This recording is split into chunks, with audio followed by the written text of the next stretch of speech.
같은 말씀 중심으로 물러서지 않는 믿음, 물러서지 않는 믿음이라는 제목으로 은혜의 말씀을 나누겠습니다. 우리가 이 지상에서 차를 운전해 나갈 때는 이 속도를 내기 위해서는 엑셀레이터를 밟고 가스를 주의하고, 다음에 속도를 멈추기 위해서는 브레이크를 밟습니다. 그리고 앞으로만 가는 것이 아니라 뒤로도 갈 수 있도록 후진 기어를 넣어서 뒤로도 갑니다. 사람들이 만든 기계 속에는 앞으로 가기도 하고 뒤로 가기도 합니다. 사람도 앞으로 가기도 하고 뒤로 가기도 합니다. 근데 하늘을 나르는 새들은 후진하는 새 봤나요? 하늘을 나르는 비행기는 후진 기어가 있을까요? 없을까요? 없습니다. 우리가 신앙생활에 나갈 때도 이와 같습니다. 양 날개를 달고 가는 거죠. 말씀과 성령의 능력으로 비상해야 합니다. 그렇게 하나님이 말씀하시는, 하나님이 주시는 꿈과 비전을 향해 달려가는 자들의 삶의 신앙생활은, 믿음생활은 뒤로 물러서는 게 없습니다. 오직 하나님은 신앙의 후진 기여를 주시지 않았습니다. 그냥 전진해 나가는 게 신앙생활입니다. 그런 신앙생활을 하기 위해서는 하나님이 요구하는 게 있습니다. 뭘 말씀하실까요? 믿음이 있어야 된다고 말씀을 합니다. 그래서 믿음이 없이는 하나님을 기쁘시게 할 수 없다고 했습니다. 하나님 앞에 나오는 저와 여러분 모두는 하나님이 살아계심을 믿어야 하고, 하나님이 상 주시는 자이심을 믿어야 한다고 성경은 우리에게 강조를 해 줍니다. 그 믿음 속에 하나님 임재하시겠다고 약속하셨습니다.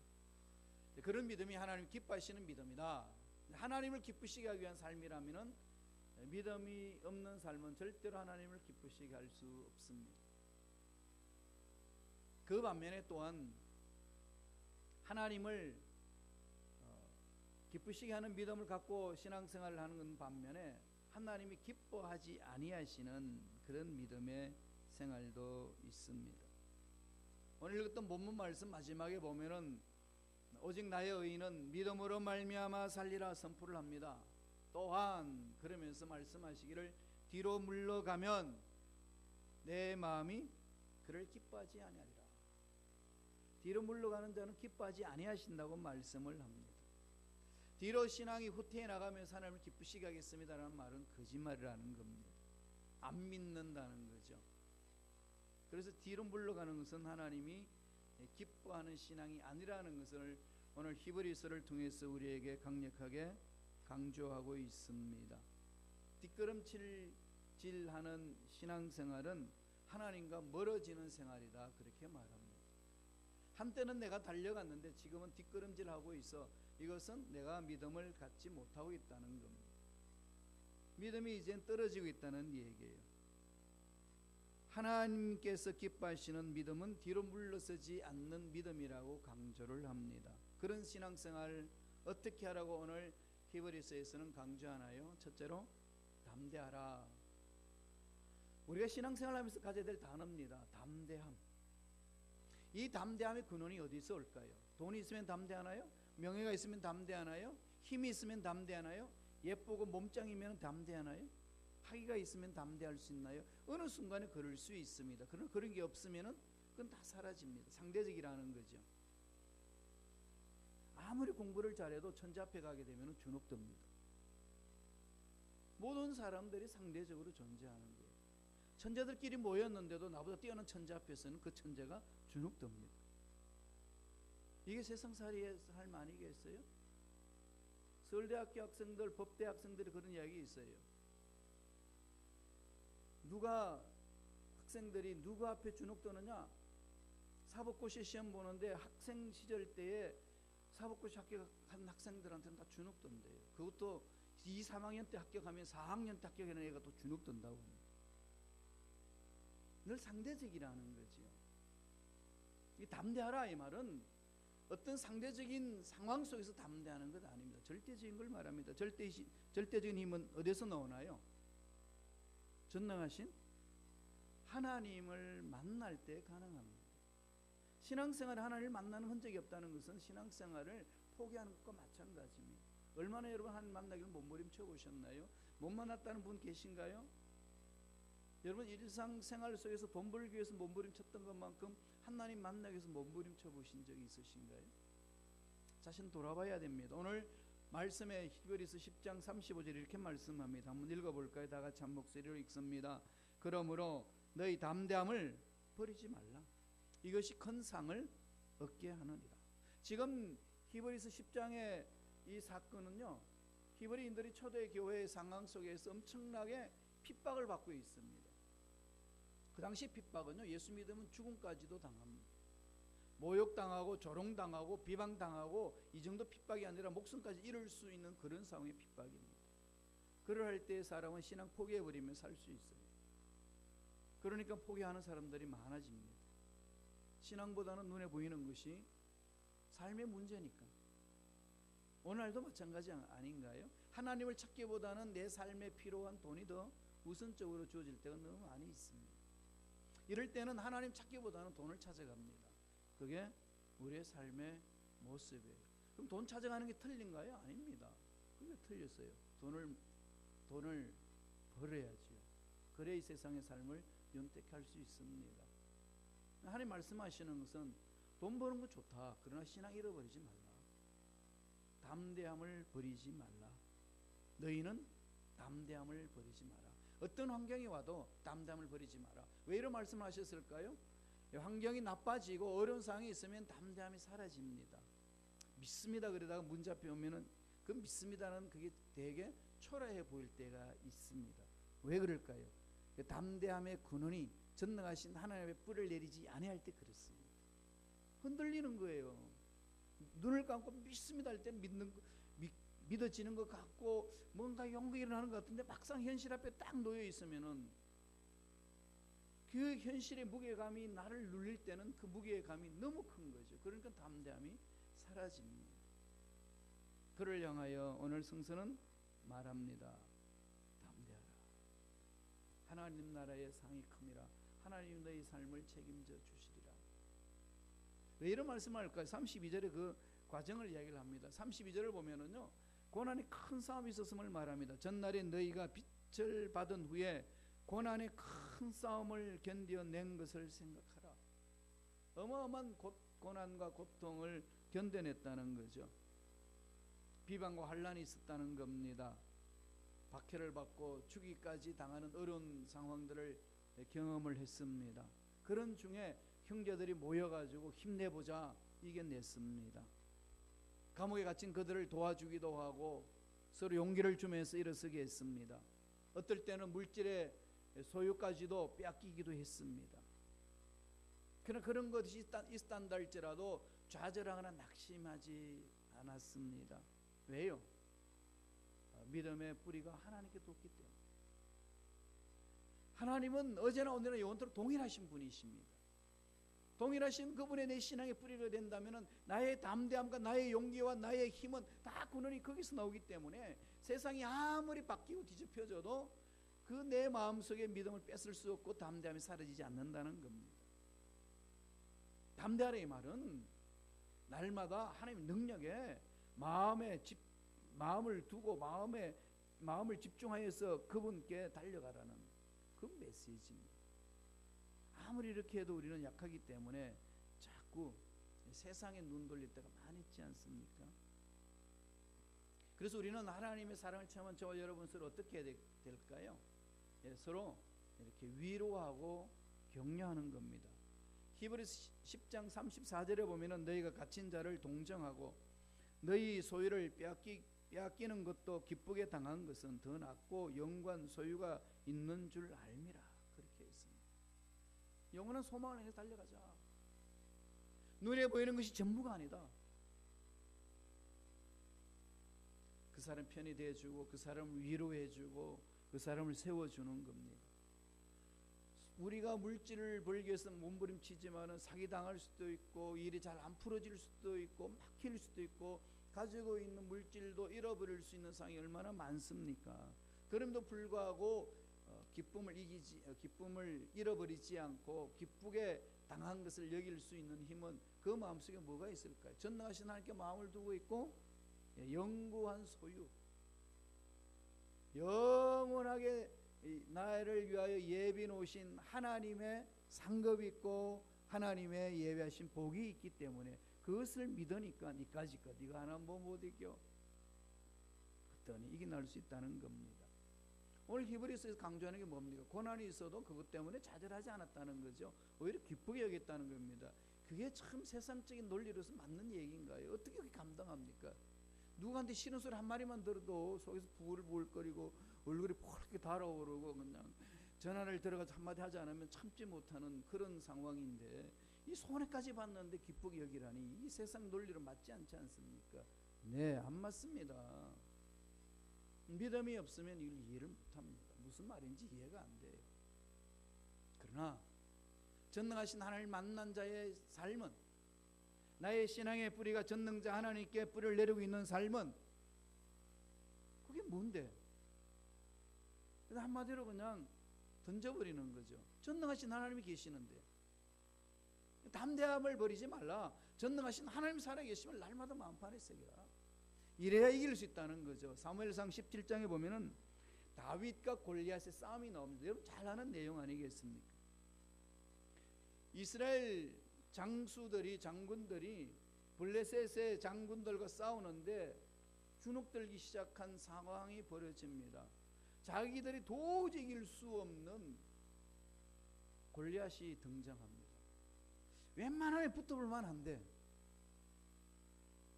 그런데 이 도저히 손으로 쓸 수 없는 골리앗이 드러나니까 그렇게 창을 잘 던지는 사울도 꼼짝하지 못하고 가만히 서 있습니다. 이 상황을 다윗이 체험을 합니다. 그런데 다윗은 그를 향하여서 달려가려고 외칩니다. 이게 청소년이었잖아요. 어떻게 그럴 수 있나요? 하룻강아지? 범 무서운 줄 몰라. 웃기는 거죠. 좀 웃기는 짜장 아니겠어요? 그럼 형들이 그런데 네가 뭐 한다고 여기 와서 난리를 치냐? 야, 도시락 갖다 주러 왔으면 도시락을 빨리 끄죠. 이런 상황이었어요. 그래서 사울 왕한테 내가 한번 해보겠습니다. 그랬더니 그래 갈래? 워낙 완강하게 가겠다 그러니까, 용기 있게 가겠다 하니까 그 용기가 그냥 너무 가상하니까 그래 갑옷 입혀줍니다. 입어보니까 한 번도 안 입어본 갑옷 입으니까 어떻게 되겠어요? 못 움직인 겁니다. 이 필요 없다고. 왜 필요 없다고 그랬을까요? 한번 멋진 모습 한번 보여주려고 그랬나요? 그 안에 뭐가 있었을까요? 다윗 안에는 야훼 하나님의 전능하심이 있었습니다. 이게 신앙의 핵심이잖아요. 다른 게 뭐가 필요하겠습니까? 전능하신 하나님이 이 문제를 만드시겠다는 거예요. 세상의 환경, 세상의 문제, 나의 연약함, 주위 사람들의 비웃음, 그게 무슨 문제인데요? 그런 것이 문제가 되는 이유는 내 안에 전능하신 하나님이 없으니까. 하나님이 도우실런지 안 도우실런지 어떻게 알아? 이게 믿음이 왔다 갔다 하니까 아무 문제도 않은 앞에서 벌벌 떠는 것인가 아니겠습니까? 다윗이 골리앗을 공격하면서 외친 말이 있습니다. 야, 너는 칼과 창으로 나한테 오냐? 나는 네가 모욕하는 만군의 야훼의 이름으로 간다. 네가 모욕하는 야훼의 이름, 이스라엘 군대의 이 하나님의 이름으로 내게 가노라. 무슨 얘기죠? 하나님의 무장하신 군대가 너를 사로잡는데 네가 무슨 장수라고 난리를 치냐? 다윗의 신앙 고백은요, 온전히 전능하신 하나님께 집중합니다. 그리고 물맷돌 가지고 가지 않습니까? 여러분, 다윗을 다 좋아하는데 다윗이 그렇게 골리앗 앞에 나갈 수 있는 그 믿음의 물맷돌 여러분 가지고 계신가요? 이게 필요한 거잖아요. 믿음의 물맷돌이 없어요. 말은 다윗은 좋아요. 그런데 막상 문제 앞에서는 그 골리앗 앞에 던질 수 있는 다윗이 가지고 있는 믿음의 물맷돌이 없습니다. 네가 야훼 하나님을 모욕하냐? 네가 모욕하는 야훼 이름으로 너에게 가노라. 하나님 그 믿음 보시니까 그냥 단칸에 그냥 쓸어버리잖아요. 여러분 생각해 보세요. 투구를 그냥 딱 덮었었는데 무슨 새총으로 돌에 딱 돌을 때려가지고 그 정통 이마에 딱 박히게 할까요? 근데 그거만 딱 뚫려 있어요. 거기만. 그 뚫린 그 자리에 그냥 백발백중합니다. 하나님의 역사는 그렇게 일어납니다. 우리 눈으로 보면은 있을 수 없어요. 어떻게 돌을 던져서 확률적으로 맞출 수 있나요? 안 됩니다. 모세를 살리기 위해서 라인강에 갈대상자에 넣어서 던졌습니다. 어떻게 던지 어떻게 합니까? 물의 속도, 바로 공주가 나와가지고 목욕을 하는데 어떻게 그 앞에 또 그 상자가 눈에 보일까요? 근데 상자 뚜껑을 열었는데 어떻게 모세가 또 울까요? 이런 모든 시간차를 누가 계산할까요?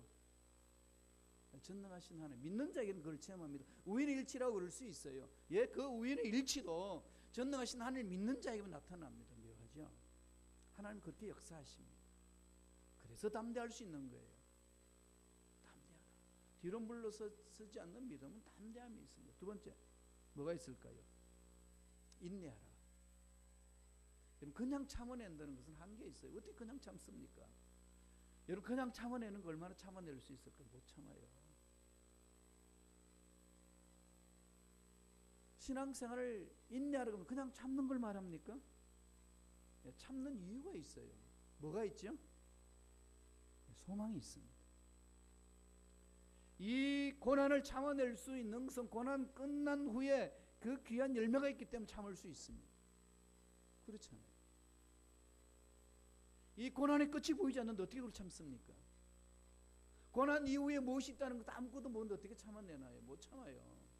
사람은요, 그 한계에 그냥 쥐눌립니다. 인내는 하나님이 주신 소망 안에서 인내할 수 있는 거지, 하나님의 소망이 없는 곳은 인내 안 됩니다. 그러니까 궁극적으로 어디로 행해야 되죠? 같은 말이에요. 전능하신 하나님께 집중을 두고 하나님이 주신 말씀이 내 안판에 새겨져야 되고 하나님이 주신 소망이 내 마음속에서 꿈틀거려야 됩니다. 소망이 없는데 어떻게 참아요? 지옥 같은데 못 참습니다.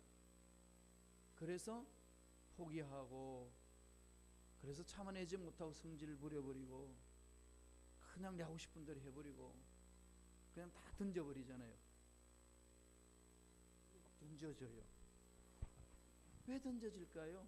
참지 못하니까. 참지 못하는 것은 소망이 없으면 못 참아요. 말씀 볼까요? 히브리서 10장 36절입니다. 다 같이 천천히 한 목소리 읽겠습니다. 너희에게 인내가 필요함은 너희가 하나님의 뜻을 행한 후에 약속하신 것을 받기 위함이다. 그냥 참으라 그랬나요? 아니에요. 약속대로 이루어지기 때문에 그 약속을 보고 참으라는 거죠. 약속이 있으신가요? 하나님이 주신 약속이 있으신가요? 하나님이 주신 소망이 있습니까? 하나님이 여러 개 말씀하신 게 있나요? 그거 없는데 어떻게 참아내나요? 이건 기적이에요. 못 참습니다. 그럼 어떻게 하죠? 말씀을 받으셔야죠. 인내할 수 있는 아버지의 약속이 있어야 됩니다. 예수님은 십자가를 지시는 그 인내는 이후에 구속의 은혜가 임하기 때문에, 모든 인류를 살려낼 수 있는 하나님의 선하신 계획이 이루어지기 때문에 끝까지 인내합니다. 따라서 예수 믿는 저와 여러분에게도 인내할 수 있는 힘은 하나님이 주신 소망이 있을 때만이 가능합니다. 그래서 눈에 보이지 않아도 가는 거예요. 귀에 들리지 않아도 그냥 갑니다. 손에 잡히지 않아도 아랑곳하지 달려갑니다. 왜 그럴까요? 주신 소망이 있고 약속이 있으니까. 히틀러가 유대인들을 600만 명이 학살하지 않습니까? 저기 학살했던 장소가 뮌헨에, 독일 뮌헨에 가면 다카우라는 곳이 있는데 거기에 유대인 학살 장소가 있었고, 폴란드에 아우슈비츠가 있습니다. 아우슈비츠가 제일 컸던 곳이고 그 다음으로 독일 다카우는 데 있는데요. 거기 가면요 아직도 시체 냄새 막 나요. 태우는 그 나무 그대로 그 당시에 있었던 시설 그대로 보존했거든요. 나무에 비어 있는 것 같아요. 비 오면 더 이렇게 쾌쾌한 냄새가 나요. 그들이 그렇게 죽어갔어요, 유대인들이. 그런데 그 벽에요 뭐가 써 있는지 압니까? 이런 글이 있습니다. 햇빛이 보이지 않아도 나는 태양을 믿는다. 비록 느끼진 못하더라도 나는 사랑을 믿는다. 비록 잠잠할지라도 나는 하나님을 믿는다. 이게 믿음이잖아요. 깜깜한 지옥 감옥에서도 태양 못 보더라도 태양이 있음을 보는 거지요. 히브리서 11장 1절에 뭐라고 강조하셨나요? 믿음은 바라는 것들의 실상을 보이지 않는 것들의 증거니라. 여러분 앞날을 개척해 나가고 어떤 사업을 이루고 직장 생활을 해나가고 자녀들의 앞날의 미래에 대해서 설계하고 여러분 앞날에 대해서 설계하는데 깜깜하십니까? 그 깜깜한데 어떻게 차고 나갈 수 있나요? 무릎을 꿇으세요. 하나님 앞에. 그럼 약속을 받으세요. 그게 있으면은 깜깜해도 가는 길이 보입니다. 홍해가 가로막아놔도 하나님의 말씀에 순종하며 나아가는 자에게는 홍해를 갈라서 길을 만드는 그 하나님의 기적을 체험합니다. 이게 신앙이잖아요. 이걸 우리 체험해 보자는 거죠. 조지 밀러는 1년이 아니라 평생 동안에 기도를 몇 번 받았다고 여러분 알고 계시죠? 5만 번. 언제까지 여러분 조지 밀러 기도 응답 5만 번 받았다고 외치고 계실 거예요? 여러분 얼마나 받으셨나요? 구체적으로. 나는, 그죠? 나는 이게 중요하잖아요. 너의 하나님은 어떻게 너를 만져주셨는데? 절망 같은 그 상황 속에서 전능하신 하나님이 너를 어떻게 만나주셨는데? 어떻게 만져주셨는데? 라고 물으면 여러분 어떻게 말씀하실래요? 지금 절망 때문에 포기한 적이 있습니까? 지금 도저히 이 가로막힌 일 때문에 나는 도저히 살아갈 수 없다라고 차라리 포기하는 게 낫겠어 라고 생각하면서 주저앉은 것들이 있습니까? 그 앞에 여러분 물어보세요. 하나님 어디 계시는지. 전능하신 하나님, 이 문제 앞에 나는 어떻게 반응해야 됩니까? 물어야 되잖아요. 우리를 후퇴하게 만들고 포기하게 만드는 것은, 인내하지 못하게 만드는 것은 하나님이 주신 약속이 없고 하나님 주신 소망이 없기 때문에 그렇습니다. 단적으로 말하면 하나님을 안 믿기 때문에 그렇습니다. 믿는 척하는 거죠. 신앙생활 믿는 척하는 것은 불쌍한 거예요. 그렇잖아요. 세상에 가장 불쌍한 사람들이 부활을 믿지도 못하면서 부활을 믿는 척하는 사람들. 얼마나 불쌍합니까? 세상에 가서 마음껏 뛰어놀지도 못하고 그냥 이 조그만 교회 공동체에 갇혀가지고 그 생각에 갇혀있고 자기 세계에 갇혀있어 하나님의 전능하심을 체험하지 못하고 믿을 수도 없고 안 믿을 수도 없고 얼마나 괴롭겠어요. 차고 나오세요. 뚫어버리세요. 믿음으로. 그래서 하나님 예배하신 기적을 체험하시길 바랍니다. 담대하고 인내하라고 했습니다. 마지막 세 번째로 뒤로 물러서지 않는 신앙은 어떤 것이죠? 자기 정체성을 알아야 합니다. 내가 누구냐? 이게 가장 중요하죠. 내가 누구인가? 이건 그리스 고대 철학자 소크라테스가 늘 거기 시장에 가가지고 사람들을 향하여 딴지 겁니다. 너 자신을 알라. 아니 이 인간아, 내 먹고 살기도 바쁜데 내가 나를 알아서 뭐하냐. 이게 그 당시나 지금이나 동일한 거죠. 애 교육시켜야 되고 시집 장가 보내야 되고 먹고 살아야 되고 내 노도 대척해야 되는데 내가 누군지 알면 뭐하냐. 알면 뭐하고 모르면 어떠냐. 이러고 있습니다. 모르면 뭐가 될까요? 알면 또 뭐가 되나요? 왜 알으라고 그러나요? 내가 누군지 알아야 고난을 이길 수 있고 하나님이 기뻐하시는 일을 할 수가 있어서 인내하며 담대히 나아갈 수 있습니다. 나를 알 수 있는 길은 뭐죠? 아무리 공부해도 나 몰라요. 박사학위 받아도 내가 알 것 같아요? 몰라요. 어떻게 합니까? 예수를 만나야 돼요. 예수님을 만나서 나는 누구라고 확실하게 마음속에 그 정체성이 아이덴티티가 속에 딱 자리 잡혀 있나요? 이게 잡혀야 되잖아요. 나는 누구다. 이런 비굴하지 않습니다. 비굴해지지 않습니다. 두려워하지 않습니다. 낙심하지 않습니다. 뒤로 물러서지 않습니다. 내가 누군지 모르니까 그러는 거죠. 내가 누군지를 정확하게 알면 내 삶의 처지에 대해서 비가 나지도 않고 짜증 부리지도 않고 절망해서 한숨 쉬고도 있지 않습니다. 오늘 말씀을 보셔요. 누군지. 10장 39절입니다. 다 같이 읽겠습니다. 우리는 뒤로 물러가 멸망할 자가 아니요 오직 영혼을 구원함에 이르는 믿음을 가진 자니라. 무슨 자라는 거죠? 멸망할 자가 아니에요. 우리는 뭐 하는 자죠? 승리하는 자입니다. 왜요? 예수 때문에. 예수님이 십자가에서 다 이뤘다고 믿는 자들이에요. 그래서 오직 영혼을 구원함에 이르는 믿음을 가진 자다. 영원한 천국을 소유한 자다. 하나님의 자녀다. 하나님이 예배하신 기업을 상속받을 수 있는 하나님의 자녀가 되었다. 딱 종지부 찍잖아요. 그러면 우리 인생 끝이 뭐죠? 예수님이 기다리고 계셔요. 여러분 앞날의 끝이 뭐가 있을 것 같아요? 여러분 고난의 끝이 뭐가 있을 것 같아요? 끝까지 한번 가보지. 예. 그 믿음으로 예수님 바라보시면 됩니다. 예수님 그 끝에 있어요. 모든 게 하나님 다 주권적이잖아요. 여러분 태어난 거 여러분 스스로 선택했나요? 사는 건 여러분 마음대로 사는 것 같지만 마음대로 사라지던가요? 죽는 것 하나님 손 안에 있어요. 하나님이 정하시는 겁니다. 벌써 날짜 있나요? 그러면 뭐죠? 아무리 우리가 고집세도요 하나님의 선하신 계획을 꺾을 수 없습니다. 그건 알면 어떻게 될까요? 그분의 계획 속에 들어와야죠. 물어봐야 됩니다.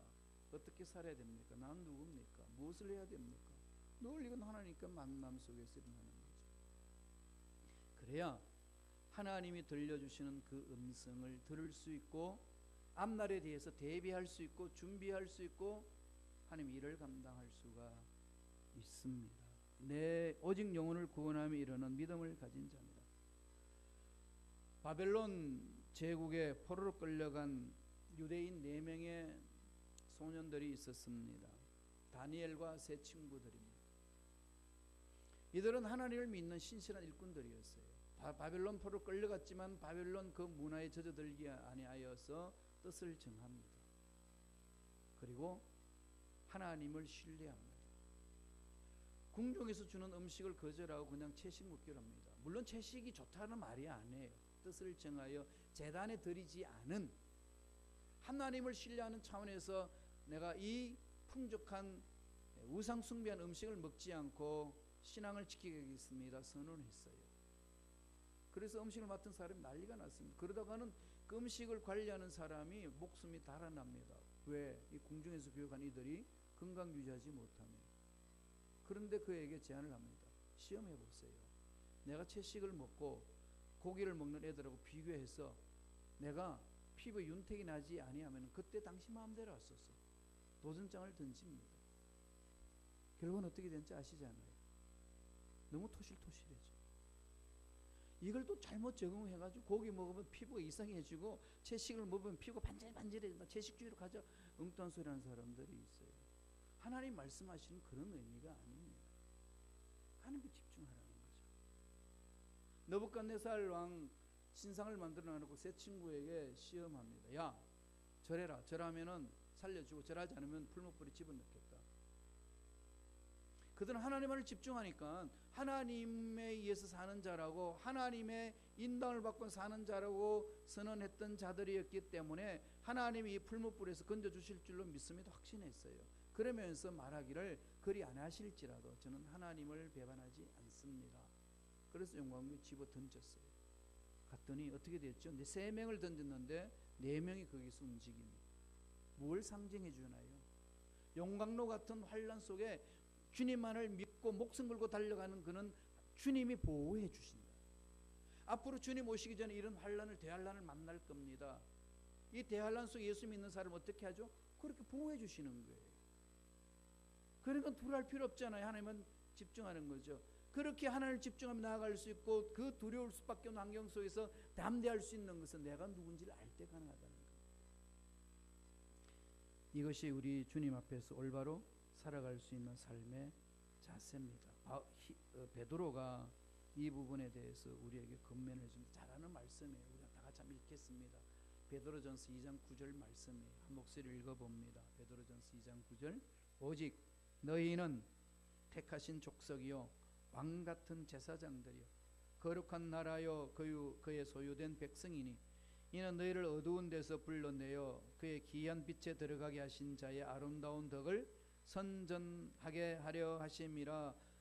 택하신 족속, 선택받았습니다. 왕같은 제사장들입니다. 왕은 뭐하죠? 다스리는 거죠. 물질도 다스리고 두려움도 다스리고 죽음도 다스리고 세상의 유혹도 다스리는 자들이 왕같은 제사장들입니다. 우리는 다스림을 받는 자들이 아니에요. 우리는 다스릴 수 있는 권세가 예수 이름 안에 믿는 우리 속에 있습니다. 그러게 여러분, 질병 앞에 예수 이름 쫓아내야 되고 문제 앞에 떨지 말고 예수 이름으로 문제는 떠나갈지어다. 다스리셔야 돼요. 쫓아야 됩니다. 내가 무슨 힘이 있어서 그러나요? 예수 이름에 그런 권세가 있기 때문에 우리 믿음으로 선포하는 겁니다. 이게 믿는 자의 특권입니다. 그래서 우리는 아버지를 부를 수 있는 자가 됐기 때문에 담대히 나가는 것 아니겠어요? 이걸 체험해 보세요. 이거 체험하지 않는 신앙인은 신앙인이 아니라고 성서는 말합니다. 믿는 척하지 말라는 거예요. 기도하는 척하지 말고 믿는 척하지 말라는 거예요. 믿으라는 겁니다. 기도하라는 겁니다. 그 속에 기적이 있습니다. 이 말씀 마음판에 새기고 하나님이 주시는 능력 안에서 승리하는 저와 여러분 되시기를 축원합니다. 기도하겠습니다. 하나님 아버지, 감사와 찬양을 드립니다. 오늘도 우리에게 성령으로 함께해 주셔서 마음을 모아 성령 안에서 말씀 안에서 참 예배자로 설 수 있도록 축복해 주시는 은혜에 감사와 찬양을 드리옵나이다. 성령이여, 우리의 생각을 붙들어 주시고 성령이여, 우리의 마음을 붙들어 주시고 우리의 영을 밝혀 주시고 영의 길을 열어 주셔서 우리의 마음밭 옥토되게 하셔서 주님이 주신 말씀 마음판에 새기게 하시고